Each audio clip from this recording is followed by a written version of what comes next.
কবি হাসান হাফিজের ভাষায় বলি, মাঝে মাঝে হৃদয়টা যুদ্ধের জন্য হাহাকার করে ওঠে, মাঝে মাঝে মনে হয় রক্তই সমাধান, ভারতের অন্তিম মুক্তি। তখন আমার আত্মা ঘুমের ঘুরে স্বপ্ন দেখে জিহাদ জিহাদ, তখন আমাদের ঘুমে ঘুমে স্বপ্ন দেখি জিহাদি সমাধান। ইসরায়েল আমাদের ভারতের ছাত্রতা বলেছে, ইসরায়েল কোন রাষ্ট্র নয়, কোন সন্ত্রাসী রাষ্ট্র নয়। পৃথিবীর মানচিত্র থেকে ইসরায়েলকে মুছে ফেলতে হবে। সম্মানিত ভাইয়েরা, যুদ্ধে আজকে ঐতিহাসিক ঘটনা ঘটে গেছে। ইতিমধ্যে দেখেছেন সর্ববৃহৎ দল বিএনপি, জামাত, খেলাফত মজলিস, আলেম ওলামা, ইসলামী আন্দোলন, সকল রাজনৈতিক দল, বৈষম্যবিরোধী ছাত্র আন্দোলন, ছাত্রদল, শিবির সহ সকল সাধারণ মানুষরা একটা আওয়াজ তুলেছে, স্বেচ্ছাসেবক মাটিতে ইসরায়েলের পণ্য বরদাস্ত করব না। আমাদের ব্যবসায়ী ভাইদেরকে বলি, আপনারা আমাদের লোক, আপনারা রক্ত পিপাসু ইসরায়েলের পক্ষে নন। আমরা বলি, আমরা 2 পয়সা রোজগার কম করব। এখন থেকে এই কালুর বীজ পার করে ইসরায়েলের পণ্যকে নিষিদ্ধ ঘোষণা করে দেওয়া হলো।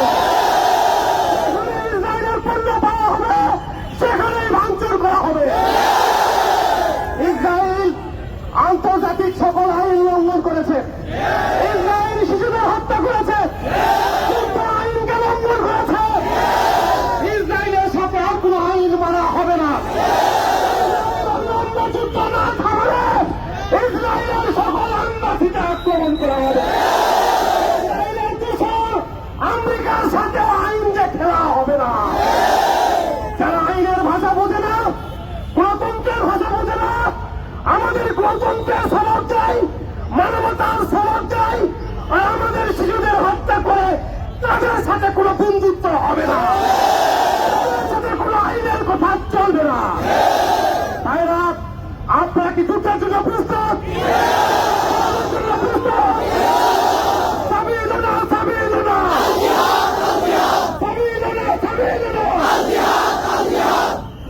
একদম আমাদের স্ট্রেট কথা, যতদিন ফিলিস্তিনের মুক্ত হবে না ততদিন ইসরায়েলের স্থাপনায়, ইসরায়েলের স্বার্থ সংশ্লিষ্ট প্রত্যেকটা স্থাপনায় আমরা আক্রমণের লক্ষ্য করতে সবাইকে ঐক্যবদ্ধ অনুরোধ আহ্বান জানিয়ে তুচ্ছের মাটিতে আজকে যে ঐক্যের বীজ পড়ল, এইটাকে আমরা ইসরায়েলের বিরুদ্ধে আজীবন চলে রাখবো ইনশাআল্লাহ।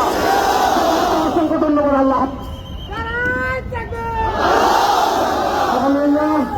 এই পর্যায়ে